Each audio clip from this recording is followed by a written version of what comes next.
Jadi pesugihannya itu panjenengan harus berhubungan sama orang lain itu. Iya. Suaminya jenengan juga dukun. gitu. Sama dukunnya itu.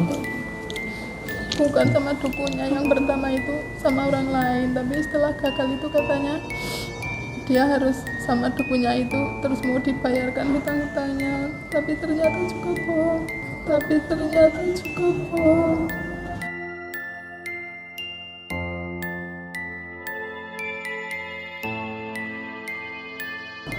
Wah, ini benar-benar tindakan yang kurang ajar loh ini.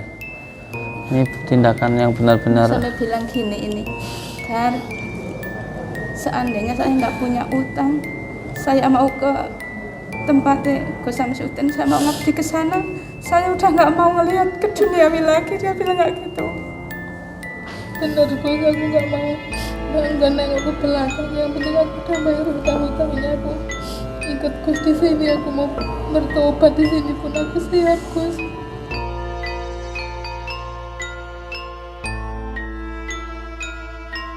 Ini jenengan itu dibawa sama suaminya ke dukun, Iya. terus sama dukunnya itu suruh berbuat zina, nggak sukses, katanya bisa buat bayar hutang.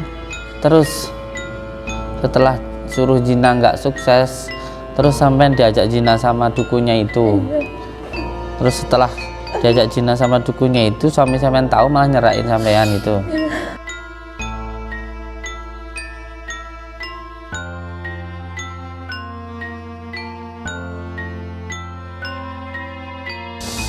Ini pentingnya kita untuk berpikir dengan akal sehat itu. Jangan sampai walaupun kita dalam keadaan terdesak, pikiran sehat kita hilang. Makanya saya berkali-kali mendatangi dukun itu, entah orang mau beranggapan seperti apapun ya, nyatanya yang terjadi di masyarakat terjadi gitu loh. Yang namanya dukun santet, yang namanya dukun cabul, itu nyatanya ada gitu loh, terjadi di masyarakat itu. Ya terbanyakan korban-korbannya nggak berani melapor karena apa? Karena ya malu, yang pertama malu kayak gitu. Tapi kan terus berjatuhan kayak begini. Makanya kemarin saya ke Tulungagung itu langsung saya datangi bersama dengan RT RW itu kan karena masalah seperti ini gitu loh.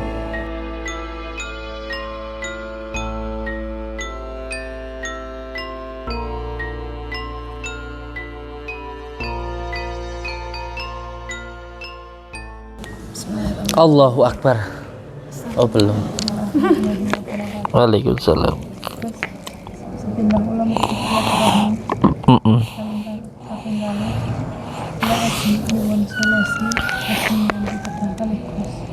Insya Allah.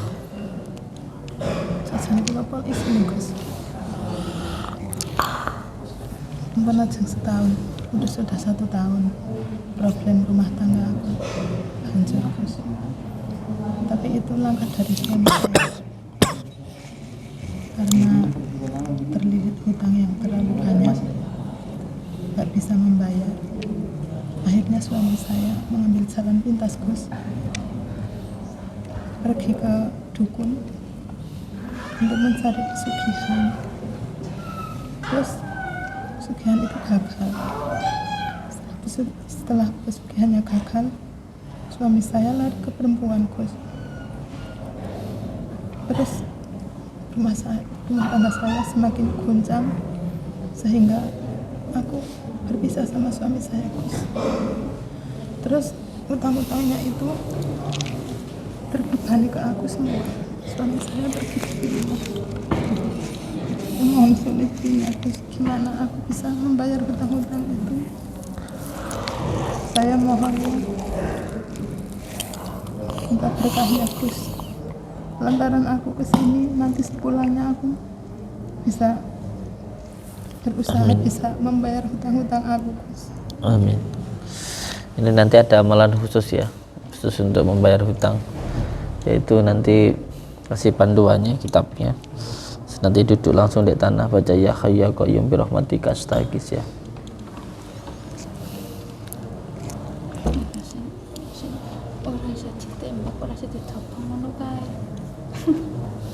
Dia mah apa itu larinya ke dukun santet Gus. Nggak tahu dia itu mau belajar dukun santet biar dapat uang banyak, biar bayar hutangnya atau gimana. Tapi setelah aku pisah sama dia itu udah nggak ada komunikasi apa-apa, nomor aku diblokir, terus aku nggak pernah ketemu. Ini bikin story itu apa nggak bisa ditembak itu apanya lari apanya itu Pelurunya pelurunya meleset, meleset nggak bisa dibakar, Iya. nggak bisa dipatol pakai parang, katanya nantang sama aku, suruh aku ambil parang, suruh marang katanya, suruh dibakar, suruh apa katanya. udah nggak mempan gitu. Ilmu kok buat kesombongan, ini tidak boleh. Apalagi buat kejahatan, pasti akan hancur. Sehebat-hebatnya orang kalau sombong pasti hancur. Itu Yang sangat dukunnya malu itu ini Gus, apa ya, dia kepesugihan itu yang buat ritual itu apa ya, suruh aku sama suami aku itu harus membawa persyaratan harus berbuat intim sama orang itu. Yang aku hancur, yang aku setiap saat itu aku harus nangis Gus, gak bisa tenang. Setelah itu gagal, nggak ada hasilnya. Terus aku dibujuk rayu sama dukunnya itu, katanya hutangnya mau dibayar Gus. Tapi ternyata semua gagal, semua hancur. Astagfirullahaladzim. Jadi pesugihannya itu panjenengan harus berhubungan sama orang lain itu. Iya, Suami jenengan juga dukun. gitu. Sama dukunnya itu. bukan sama dukunnya yang pertama itu, sama orang lain. Tapi setelah gagal itu katanya dia harus sama dukunnya itu, terus mau dibayarkan hutang-hutangnya. Tapi ternyata juga bohong. Setelah itu suami saya tahu, terus dia meninggalkan aku sampai sekarang. Tapi itu kan jalannya kan dari dia Gus. Astagfirullah. Gimana solusinya lah, aku berat sekali Gus. itu punya anak 2 aja semuanya benci semua sama ini, sama mbaknya tuh benci semua. Karena udah dihasut sama bapaknya. Lebaran tuh nggak minta maaf nggak apa, malah ini pulang dari Semarang kerja dianya pergi, malah anaknya Beliau ini rumahnya di mana? di Wonosobo, tapi ini kan Pergi kerja Gus. kerja ke Semarang, rumah tangga. Ya Allah. Ini jangan pekerjaan apa namanya, suatu tindakan yang sangat kecil loh. Ini takutnya ini Dukun apa, di ini. video takutnya dukunnya lihat Gus. Sekalian naik kepruk dukunnya. Mau mendisi wong dukunnya wong Dukunnya orang mana toh? Marongan Magelang. Marungan Magelang sama Terus kalau yang dukun sandat itu sing satu nih Rembon Kebumen. Tapi dia itu dukunnya itu menghancurkan, soalnya Yang cabul itu mana? yang sabul yang Magelang. Kalau yang sandat yang Rembon Kebumen. Ini tindakan yang sangat keji ini. Maduke didatangi ya iki. Jak gelut ae. Orang masih ada sekarang, Bu. Kenapa nggak dilaporkan polisi ya, Bu? dia nggak mampu. Kemarin sebenarnya udah mau ngambil jalur hukum, cuman aku kan sendiri Gus, nggak ada yang mendampingi. Terus didamai di desanya itu dukun itu, terus dibikin oret-oretan, terus aku disuruh tanda tangan. Terus alasannya kan aku memang apa ya, aku menjalani kayak gitu karena dia mau membayarkan hutang-hutang aku bilang kayak gitu. Terus aku disangoni dari sana 5 juta, tapi setelah pulang itu sampai rumah ya aku sempat bayar hutang, kok seperak pun ya aku nggak ngambil, buat nutup hutang pun masih terlalu banyak hutangnya Gus. Oh, sama dukunya itu supaya dia bebas itu ngasih sama 5 juta. Iya, Kok mau, Bu? Kalau saya 500 juta nggak mau itu. ya nggak mau Gus, tapi gimana ya, aku udah kepepet-cepet, nggak ada yang mendampingi, nggak ada apa, sedangkan di sana kan banyak banyak orang di sana, aku cuma sendiri aja. Itu yang ngasih aja dari kadusnya, bukan dari dukunnya. Tapi nggak tahu kalau dari belakangnya itu udah direncana gimana, itu aku nggak tahu.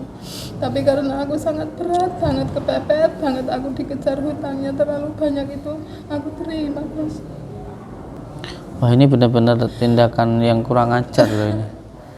Ini tindakan yang benar-benar. Sampai bilang gini ini, Dar, seandainya saya nggak punya utang, saya mau ke tempatnya Gus Samsudin, saya mau ngabdi ke sana, saya udah nggak mau ngelihat ke duniawi lagi. Dia bilang kayak gitu.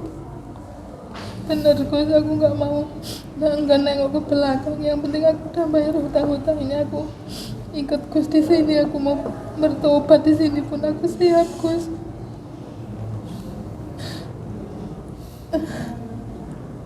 Yang sabar. Saya sampai nggak bisa ngomong ini kalau kayak gini. Ini jenengan itu dibawa sama suaminya ke dukun, Iya. terus sama dukunnya itu suruh berbuat zina, nggak sukses, katanya bisa buat bayar hutang. Terus setelah suruh zina nggak sukses, terus sampai diajak zina sama dukunnya itu. Terus setelah diajak zina sama dukunnya itu, suami sampean tahu malah nyerahin sampean itu. Wah, ini maduke gini, coba saya telepon pengacara saya.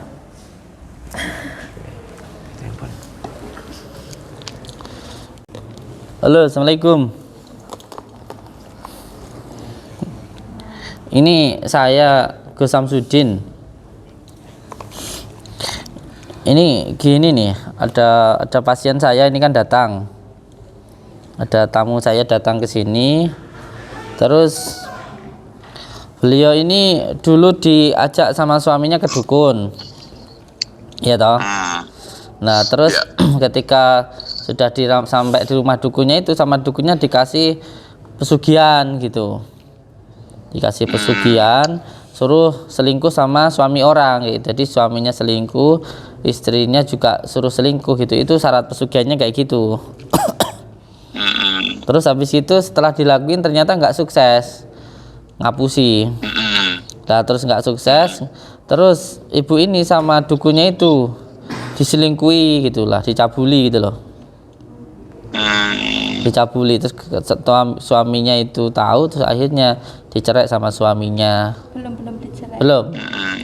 Ya udah talak gitu. Talak Nah, ini katanya. saya nggak tahan ini. Saya mau datangi dukunnya ini. Lebih baik saya pakai jalur hukum atau saya pakai jalur al-hikmah ya? Kalau untuk jalur itu Gus Samsudin lah yang punya otoritas. Iya. Pakai apa tidak kan? Tapi ini nanti kalau pakai jalur hukum sampean siap untuk mendampingi ya?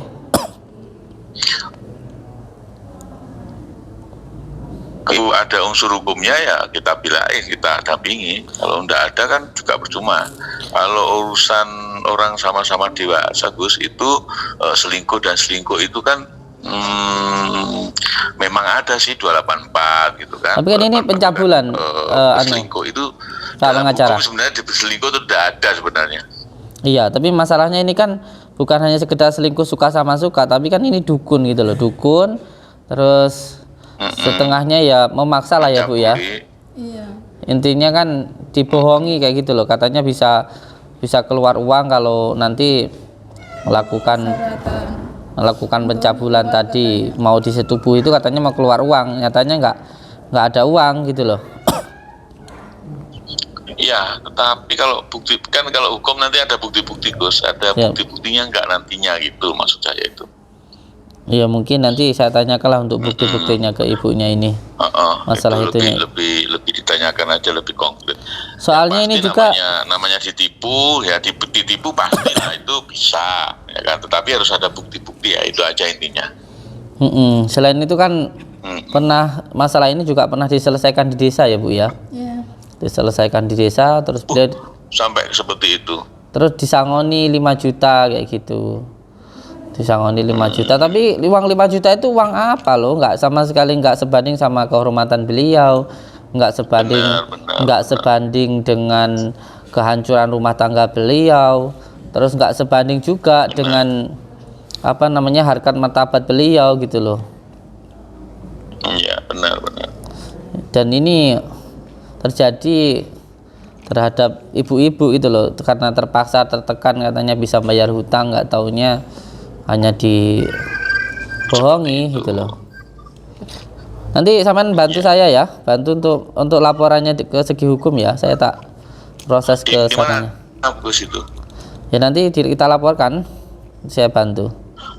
Ya kita juga punya masalah, tapi juga ini ada yang bermasalah gitu loh. Iya, justru itu. Iya. Kita harus tetap membantu walaupun diri kita juga sebenarnya ada masalah. Yang penting jangan sampai ketika kita membantu orang karena kita ada yang mengganggu lalu kita nggak fokus membantu orang, kan juga nggak bisa itu. Jadi kita harus tetap membantu orang. Mohon doanya, tetap semangat berjuang. Iya. Siap. Saya yakin kalau kita nolong orang pasti Allah nanti nolong kita kok. Itu aja. Insya Allah kalau itu. Ya. Siap. Berjuang. Allahu Akbar. Amin. Nggih, Ibu. Itu kejadian itu terjadi pada tahun berapa, Bu? Sudah 1 tahun. 1 tahun yang lalu. Terus panjenengan ketika datang ke dukun itu yang ngajak ke dukun itu suaminya. Padahal yang ngasih tunjuk itu waktu itu suami sampean sendiri. Ngomongnya itu gimana, Bu? Ngomongnya gini. Kan itu pas menjelang mau Ramadan. Terus dia, gimana ya Mak, utangnya segini banyak. Ya tapi kalau menjalani kayak gitu aku nggak mau Pak, katanya. Aku bilang gitu. Oh, dia udah ngomong dulu. Udah ngomong dulu. Iya, udah. Kalau mau ngajak cari pesugihan gitu. Terus aku kan nggak mau, apalagi bulan puasa kita menjalankan keburukan sekali aja. Itu bulan puasa? Enggak. Yang ngajaknya Ngajaknya itu dukunnya. dari bulan puasa? Terus aku bilang jangan Pak, aku nggak mau, soalnya di bulan suci ini kita berbuat buruk 1 kali aja dilipat gandakan sampai 700.000 kali. Aku nggak mau itu bulan itu. Terus dia masih menunggu sampai habis lebaran kan. Udah habis lebaran itu anak saya yang mau terjun itu kan. Anaknya? Iya, anak saya sama menantu saya. Terus itu bapaknya bilang, Mak, mendingan kita aja yang jalani daripada anak kita, katanya. Terus aku dirih-rih terus kayak gitu. Akhirnya dengan kekuatan setan aku menjalankan itu, Gus. Syaratnya yaitu sampean harus selingkuh, suami juga harus selingkuh. Tapi habis itu pun, habis kita berselingkuh, sama-sama selingkuh sama suami saya itu, aku langsung jatuh sakit, udah mau mati pas itu waktu masih corona itu. Karena aku sangat menyesal banget, aku sampai udah mau mati, Gus, bener. Iya, sabar. Terus kayak gitu tuh, suami saya kan orangnya dukun kesana kemari. Terus ke dukun yang santet itu, dia itu entah beli kekebalan tubuh, keampuhan atau gimana, wong tiba-tiba dia punya hutang 5 juta. Makanya aku dari orang itu aku terima yang 5 juta itu aku buat tutup hutangnya dia yang buat sama dukun santet itu, Gus. Itu abang-abang semen, iya, punya merah-merah segini, ditunjukin ke saya, ditunjukin, ini Dar, anakku damai. Aku Dar bukan, saya bilang gitu, nama saya kan Dar. Ada apa itu? Jimat-jimat itu kayak banyak. batu merah. Kamu itu semuanya beli dari dukunnya itu? Ya iya. Alah, itu mah bohongan. Ada kerisnya pun sampai 2-3, terus ada yang macam apa itu ya, kristal itu apa. Terus punya kayak gitu bisa buat bayar hutang? Ya mungkin dia merasa kayak gitu. Nggak bisa kan nyatanya? Nggak ada. Bisa. Terus yang terakhir ini gini, Gus, makanya dia pergi dari rumah aku, dan suami aku kan ngikut aku. Itu yang dukunnya, yang dukun sabul itu telepon sama adiknya suami saya, menanyakan keberadaan saya ada di mana, terus sekarang kondisinya kayak gimana, karena sudah nggak sama suaminya, katanya bilang gitu kan sama adik suami saya. Langsung suami saya itu dari rumah, barang-barangnya udah diambil semua, dibawa pulang ke rumah orang tuanya. Karena aku ditanyain sama dukunnya itu, katanya yang entah benar apa enggak, emang itu yang ngomong adiknya suami aku, katanya dia nanyain keberadaan aku, dia kasihan sama aku, terus dia katanya mau menikahin aku atau gimana gitu bang. Teleponnya sama adik suami aku, langsung suami aku barang-barangnya diambil semua dibawa pulang ke rumah orang tuanya. Ya ini kan goblok namanya.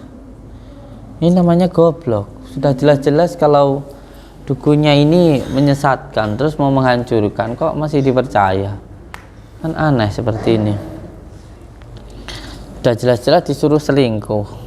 Sudah selingkuh nggak jadi apa-apa kan akhirnya. Akhirnya selingkuh sama dukunnya itu ya. Terus Iya. akhirnya diajak selingkuh sama dukunnya itu. Tapi terus terang Gus, aku nggak sepenuhnya menjalankan itu karena aku ya yang pertama itu ya saya sangat takut dengan dosa. Yang kedua aku menjalankan itu ya aku harap uangnya dia aja gitu. Cuma apa istilahnya itu perbuatan itu sandiwara, nggak istilahnya itu nggak sepenuhnya aku menjalankan itu atau apa demi kenikmatan atau demi kepuasan, nggak ada. Dia aku bohongin aja gitu. Yang penting mungkin dia karena terlalu nafsu sama aku, dia walaupun kondisi seperti apapun kan laki-laki mungkin bisa keluar gitu. Tapi aku sungguh nggak menjalankan itu atau barang aku nggak memasukkan barangnya orang itu, benar. Terus yang pertama Gus, yang pertama buat ritual itu kan, itu aku sampai mohon-mohon sama mantan aku dulu Gus, tak dimintain tolong kan. Tapi aku nggak ngomong terus terang kayak gitu, cuman gimana ya, dia biar mau aja gitu ya enggak itu bener, enggak masuk ke tubuh saya, enggak. Yang penting dia nempel aja, dia udah keluar terus itu kan harinya itu kan dimasukin ke plastik terus dibawa ritual ke sana ya gitu. Terus habis itu aku sakit udah mau mati karena aku menyesal banget. Iya, karena panjenengan posisinya tertekan, disuruh sama suami, terus tertekan dengan keadaan kan begitu. Tapi yang jelas nggih, ini harus diselesaikan gitu. Takutnya nanti ada korban-korban yang lainnya juga gitu loh. Itu beliau dukunnya itu nggak menjelaskan Bu, katanya itu kenapa kok harus ketika punya pesugihan, ketika harus kaya itu kenapa kok harus melakukan pencabulan itu, orangnya nggak jelasin Bu. Orangnya nggak tahu kalau sama suami aku, nggak tahu kalau sama aku nggak menjelaskan dia. Enggak. Terus aku kan yang bilang sama suami aku, kenapa ya Pak harus menjalani kayak gitu, itu kan larangan yang dilarang sama Allah, nggak boleh. Nah gimana kita utangnya segini banyak biar bisa membayar hutangnya. Terus karena aku nggak mau kan malah anak aku sama menantu aku yang mau menjalankan itu. Takutnya nanti kalau ada apa-apa dalam batin saya, ini anak saya bakal pecah belah rumah tangganya. Nggak taunya beneran kayak gitu ya, yang hancur kan aku gitu. Iya. Jadi dukunnya itu nggak ngejelasin kenapa harus melakukan pencabulan itu, kok pengen cari pesugihan kok pakai harus melakukan pencabulan itu, orangnya nggak cerita Bu. Nggak ada kalau sama aku, nggak tahu kalau sama suami aku. Makanya hutangnya sampai menumpuk banyak itu ya memang suami saya itu benar apa yang dikatakan Gus, goblok itu lebih dari goblok. Kalau ke sana itu membawa rokok itu paling nggak 5 bungkus. Kalau ke sana membawa rokok 5 bungkus. Ke sana itu udah beberapa kali aja nggak terhitung. Terus sambil menunggu prosesnya itu katanya belum bisa. Terus dikasih itu kan akik itu 2 ya, 1 pasang gitu, katanya suruh nanti malam bikin persyaratan apa sampai habis berapa ratus ribu gitu. Terus utang ya semuanya utang. Terus suruh membakar kemenyan apa itu, sampai di rumah itu asapnya itu udah nggak ketolongan di kamar, tapi ya nggak ada hasilnya juga kayak gitu. Ini pentingnya kita untuk berpikir dengan akal sehat itu. Jangan sampai walaupun kita dalam keadaan terdesak, pikiran sehat kita hilang. Makanya saya berkali-kali mendatangi dukun itu, entah orang mau beranggapan seperti apapun ya, nyatanya yang terjadi di masyarakat terjadi gitu loh. Yang namanya dukun santet, yang namanya dukun cabul, itu nyatanya ada gitu loh, terjadi di masyarakat itu. Ya terbanyakan korban-korbannya nggak berani melapor karena apa? Karena ya malu, yang pertama malu kayak gitu. tapi kan terus berjatuhan kayak begini. Makanya kemarin saya ke Tulungagung itu langsung saya datangi bersama dengan RT RW itu kan karena masalah seperti ini gitu loh. Tapi gini Gus, itu yang dukunnya yang satu yang dukun santet itu yang Kebumen, itu kan dia katanya udah cerita segala macam apa yang terjadi sama dukun yang satu itu, katanya bilang gitu. Udah Mbak, nggak usah ditutup-tutupin, suami Mbak udah bilang ke aku semuanya, udah bilang, aku udah tahu semuanya, kayak gitu yang dukun yang santet itu. Terus ya aku ya memang aku menjalani kayak gitu, tapi kan itu prosedurnya kan dari suami aku, bukan kemauan aku, Mas. Aku bilang gitu sama itu kan, nggak taunya dijebak suami saya, katanya nggak bilang sama dukun yang itu, tapi malah aku yang jelasin karena dia udah duluan ngomong, katanya suami aku udah menjalani semuanya. Terus aku suruh mengambil bukti, katanya kalau memang benar-benar Mbak udah berhubungan sama dukun itu, entah itu beneran entah itu bohong gitu kan, yang dukun yang satu itu, sekarang buktikan, bawa bukti ke aku, nanti biar aku grebek ke sono, katanya. Tapi setelah aku membawa bukti, dia malahan menyebarkan kemana-mana. Buktinya apa itu waktu itu? Ya aku kan dibawa ke hotel sama dukunnya itu, tapi ya memang aku sengaja tak di video, tak dibawa ke bukti sama dukun yang itu yang mau ada videonya Bu? Gitu. Sekarang udah nggak ada, udah dihapus. Terus itu nggak berani ngerebek ternyata, cuma dia itu mau menghancurkan biar rumah tangga hancur lebur gitulah. Waktu dibawa ke hotel itu jenengan rekam? Iya. Harus diambil, terus dibawa ke dukun yang satunya itu kan, tapi ternyata dia itu nggak mau ngerebek dukunnya itu, malahan cuma disebarkan kemana-mana, ini kayak gini. Aku udah kayak malu hidup Gus. Astagfirullah nanti. Nah ini yang terjadi di masyarakat kita itu. Makanya saya sering mengatakan jangan percaya sama dukun. Untuk memperbaiki hidup kita itu dimulai diperbaiki dari sholat kita. Yang kedua diperbaiki dengan orang tua kita. Itu dua hal itu kalau diperbaiki maka hidup kita akan baik. Nggak perlu sebenarnya kita itu kemana ke siapa gitu. Tobat Gus, aku Gus. Sekarang nggak usah disesali apa yang sudah terjadi.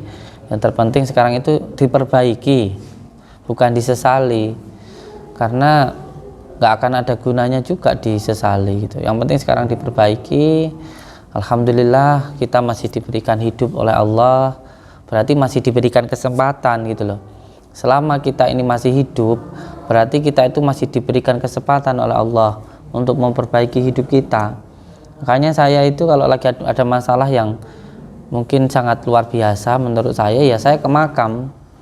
Nah di makam itulah saya bisa berpikir, sebegitu banyaknya orang yang meninggal, keinginan orang meninggal itu cuma satu, pengen hidup, lalu memperbaiki hidupnya, terutama sholatnya, terutama kepada orang tuanya.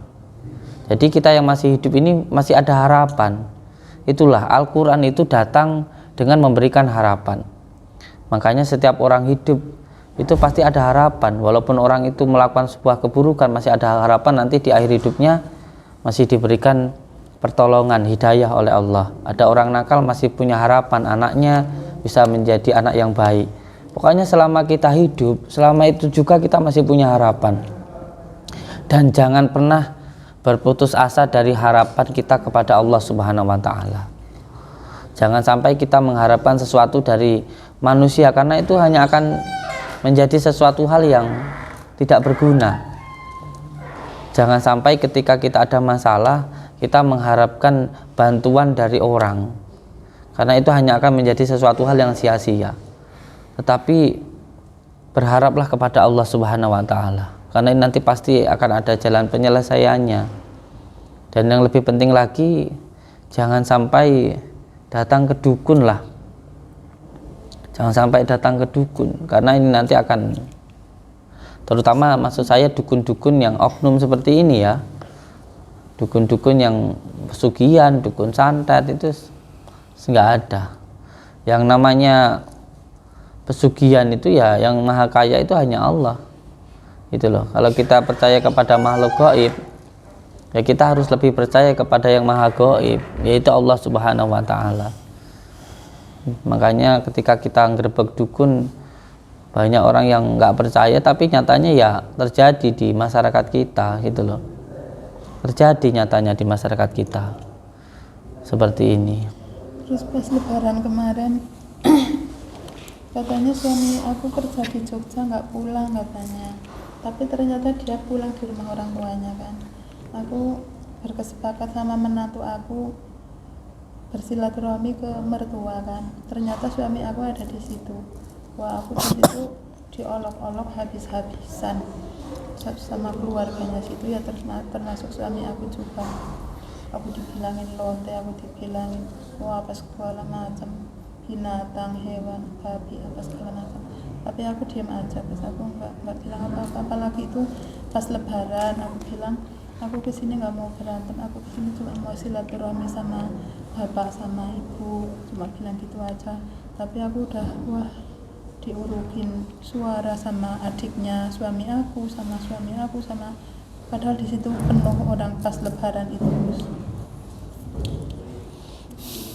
Misalnya kan mau menutupi apa kesalahannya sendiri kan, itu ya ditimbakan ke aku semua. Udah sekarang yang penting diperbaiki lah. Ya, Kalau semacam itu menurut saya sudah nggak habis pikir dah kalau masalah seperti ini. Menurut saya yang paling penting sekarang panjenengan memperbaiki hubungan panjenengan dengan Allah, panjenengan bertobat dan nasuha, sudah itu saja. Tidak usah memikirkan hal-hal yang sudah-sudah, itu hanya akan membuat diri sampean semakin hancur. Sekarang dimulai dengan hidup yang baru, diperbaiki hidupnya, diperbaiki ibadahnya, sudah semuanya pasrahkan sama Allah. Nanti insya Allah akan ada jalannya ini. Amin. Insya Allah. Gini Gus, itu suaminya tuh sukanya ke dukun, itu bawa apa ditanam di pekarangan di rumah gitu. Udah nggak usah takut, kita punya Allah.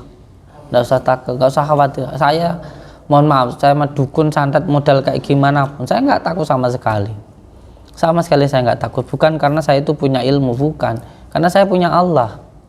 Jadi semuanya pasrahkan kepada Allah. Kalau suaminya ini kan apa ya, rembukan gini tuh nggak bisa, ngomongnya tuh terlalu tinggi, mau menang sendiri gitu. Nggak bisa pelan-pelan tuh nggak bisa. Keras orangnya. Keras. Terus setelah kegagalan yang sama dukun-dukun itu, dia kan profesinya jadi pengendang ke panggung-panggung itu, suami aku. Terus sama Sindan itu, sama biduannya itu, dia foto bareng diunggah di Facebook, di apa segala macam. Terus masih ada kata-katanya, ini yang hatinya panas biar bakar sisan, biar bakar sekalian katanya. Udah kayak gini, terlanjur kayak gini ya budget sisan katanya. Padahal aku nggak pegang HP Android kayak gitu, nggak Gus. Aku orangnya nggak aneh-aneh, cuma HP-nya ya jadul, yang penting bisa hubungan. Kenapa suami saya kok tega itu ngunggah foto sama Jelas. Yang penting sekarang ibu cukup perbaiki hidup ibu dengan Allah saja. Iya, Gus. Kalau panjenengan memikirkan orang lain, nanti malah semakin susah. Ya, Malah semakin rusak nanti. iya. Yang penting kita baik kepada Allah, itu sudah. Orang lain nggak baik sama Allah, yaitu urusannya dia dengan Allah, itu aja. Iya. Diperbaiki hidupnya sekarang. Nanti ibu dzikir ya, kasih tasbih saya. Kasih tasbih saya, medianya kasih ke beliau semuanya. Nanti garamnya dibuat untuk dzikir, lebih mendekat diri kepada Allah. Jangan percaya kepada siapapun kecuali hanya kepada Allah. Iya, Gus. Karena tidak ada yang mampu menolong kita kecuali hanya Allah. Dan lakukan kebaikan itu hanya karena Allah. Tidak perlu memikirkan orang lain. Iya, Gus. Dalam hal ketika kita berbuat baik lalu ada yang menganggap tidak baik, panjenengan nggak usah memikirkan hal itu. Iya. Karena apa yang saya lakukan itu untuk Allah. Iya. Tolong ambilkan garam. Aku sangat menyadari, Gus, usia Tasbih. aku sudah tua. Kasih sini, bawa sini. Jadi sisa umur saya akan aku untuk bertaubat kepada Allah. Cuma itu aja, Gus. Alhamdulillah jenengan masih diberikan kesempatan untuk Amin. bertaubat ini. Jadi jangan sampai jatuh ke dalam jurang yang sama. Iya Gus. Sudah ya sudah, diperbaiki lagi. Iya Gus, saya udah tobat Gus. Untuk masalah hukumnya ini nanti akan saya bantu dengan semaksimal mungkin supaya tidak lagi terjadi korban-korban selanjutnya. Kalau tidak bisa ditangani secara hukum, ya secara batin, ya harus secara langsung kepada orangnya. Yang penting Ibu harus tetap sabar ya Bu. Enggak Gus. Saya menganggap ini bukan hanya tindakan yang merugikan satu orang, tapi banyak orang. Apalagi panjenengan itu seorang wanita gitu loh. Sedangkan saya sendiri itu dilahirkan oleh seorang wanita gitu. Siapa yang merendahkan satu wanita berarti merendahkan semua wanita. Saya nggak habis pikir dah dengan tindakan yang seperti ini. Ini sudah benar-benar menghancurkan rumah tangga orang, menghancurkan hidup orang. Seperti ini. Sebenarnya kan Dosanya ini ya Gus, berlipat-lipat seandainya ini. suami saya misalnya gitu udah nggak suka sama aku, mau perempuan lain, tapi kan jangan menjerumuskan aku ke jalan yang itu. Maksud aku, maunya aku seperti itu, tapi kalau kayak gini caranya kan martabat aku itu. Menurut saya Ibu tidak perlu merasa hina dengan apa yang terjadi di dalam hidup panjenengan. Karena apa? Karena posisinya panjenengan itu dijerumuskan. Iya. Terus yang kedua, posisinya panjenengan itu tertekan. Jadi bukan kemauan jenengan sendiri. Dan ingat, apapun dosa yang dilakukan oleh istri itu suami yang menanggung. Ini zaman itu sama sekali nggak hina, sama sekali nggak hina dan nggak salah dalam hal ini. Karena di dalam Islam sendiri, apapun yang dilakukan oleh istri itu semuanya dosanya ditanggung oleh suami. Apalagi ini sepengetahuan suami, gitu loh. Jadi sampean nggak usah merasa hina, nggak punya harga diri, martabat. Punya panjenengan itu, malah menurut saya panjenengan itu luar biasa. Panjenengan berjuang untuk keluarga, berjuang untuk membantu suami sampai mengorbankan hal yang paling berharga di dalam dirinya, harga dirinya. Itu suami itu sudah berjuang. Jadi panjenengan tidak usah merasa hina dengan hal ini. Malah seharusnya panjenengan itu menjadi orang yang mulia gitu dengan apa yang jenengan lakukan sekarang ini. Saya harap sih jenengan tidak perlu merasa hina, tidak perlu merasa nggak punya harga diri, karena posisinya panjenengan itu dalam posisi yang benar menurut saya, benar dalam keadaan yang tertekan dan dijerumuskan gitu. Ini loh, kita sebagai laki-laki harus punya tanggung jawab untuk itu. Yang sabar nggih Bu nggih. Ya sabar menghadapi. Media ini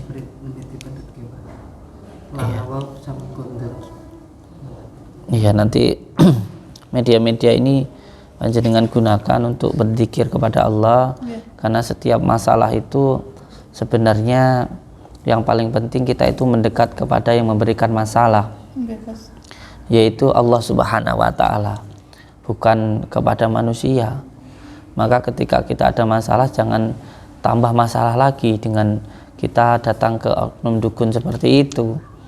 Untuk mencari pesugihan harus mendekat kepada yang maha sugih. Untuk mendapatkan kekayaan mendekat kepada yang maha kaya, yaitu Allah, bukan kepada makhluk gaib atau malah ke oknum dukun kayak gitu.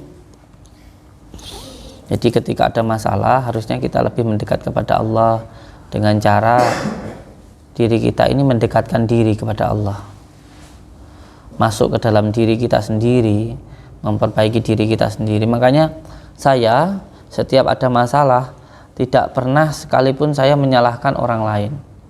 Anak saya bandel, rewel, saya nggak pernah marahin istri saya, oh kamu nggak bisa mendidik, enggak.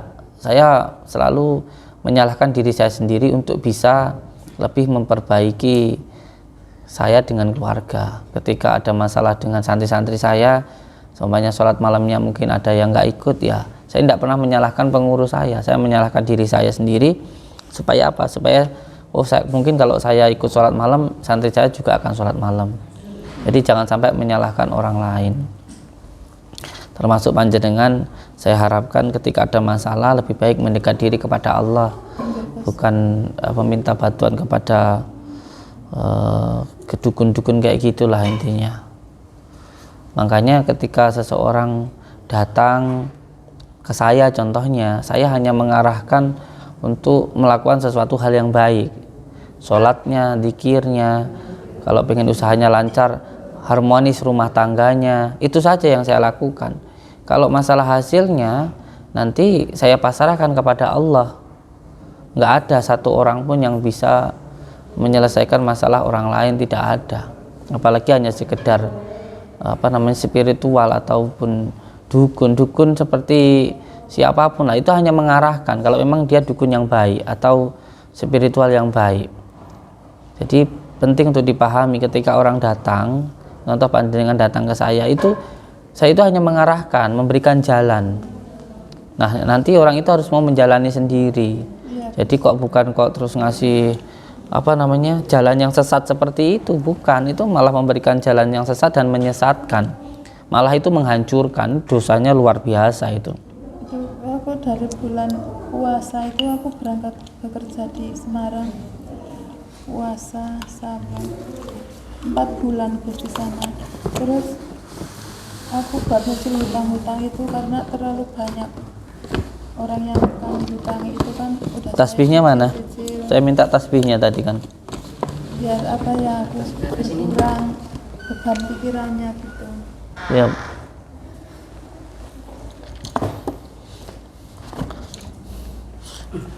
Ini saya kasih ke panjenengan tasbih saya. Nanti diamalkan, diwiridkan, niat untuk mencari ridha Allah Subhanahu wa taala. Segala kekuatan hanya milik Allah, segala kekuasaan hanya milik Allah. Kita hanya berlindung kepada Allah. Semuanya hanya sebuah sarana. Ini madu juga nanti panjenengan minum, saya bawakan juga. Madu ini juga sarana untuk supaya panjenengan sehat selalu, nggih. Kunir juga supaya panjenengan bisa lebih sehat, nggih.